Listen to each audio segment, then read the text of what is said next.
Bonjour les amis, j'espère que vous allez bien. Alors je sais qu'il est très tôt, vous avez vu, j'ai mis la casquette Fighting ce soir.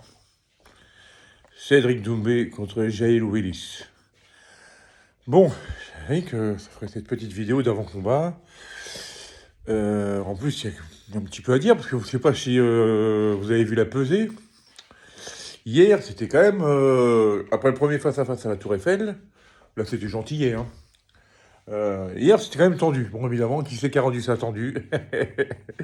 Notre ami Cédric Doumbé, qui, quand il est arrivé sur la scène, au moment de monter sur la balance, a enlevé son t-shirt et elle l'a balancé du côté de Willis. Bon, on ne l'a pas jeté à la tronche, mais c'était toujours, tiens, il dit, tiens, moi, ma chemise, toi, pendant que je fais la pesée, ce qui fait que ça n'a pas plu du tout à l'Américain, qui a commencé à s'approcher, ça a commencé à se pousser, machin.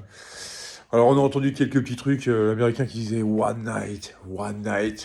Et puis je vous mets, je fais celui-là, bon. Il y a un peu la provoque, donc ce soir ça va être chaud bouillant.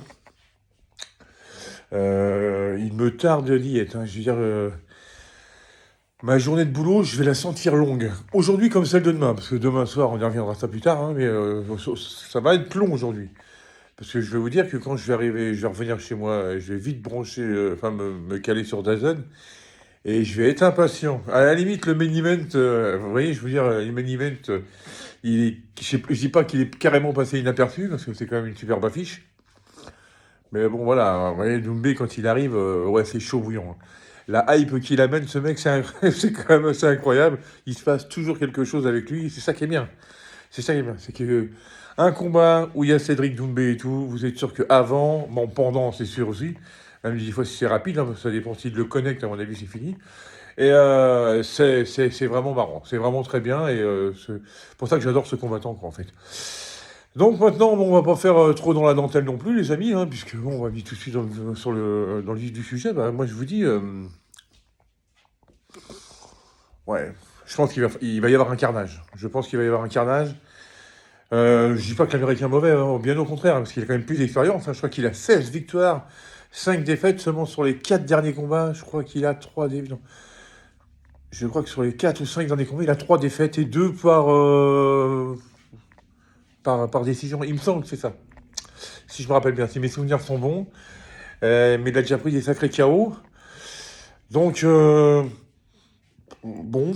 Alors que c'est vrai que le palmarès en MMA de Cédric Doumbé de 6 combats, donc 5 victoires et une épine, on va dire ça comme ça. On va tirer une épine. Mais sur les 5 victoires, 5 KO. Donc voilà. Donc autant vous dire que quand il touche, ça descend.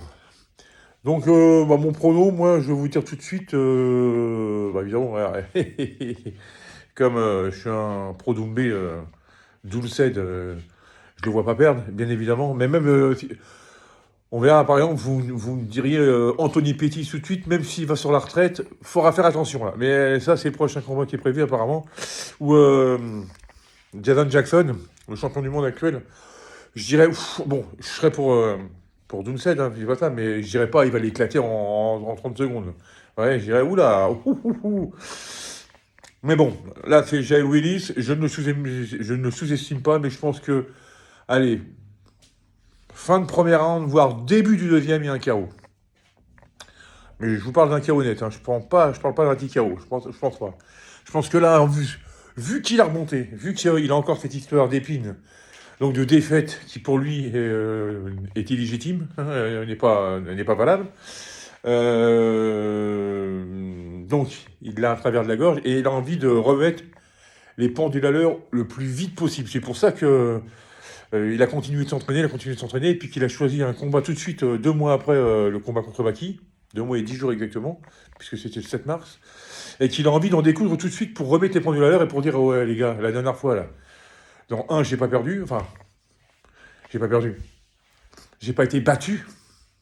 Ok, il a gagné, mais il m'a pas battu. Vous vous rappelez un peu encore, oui, Rocky, ok.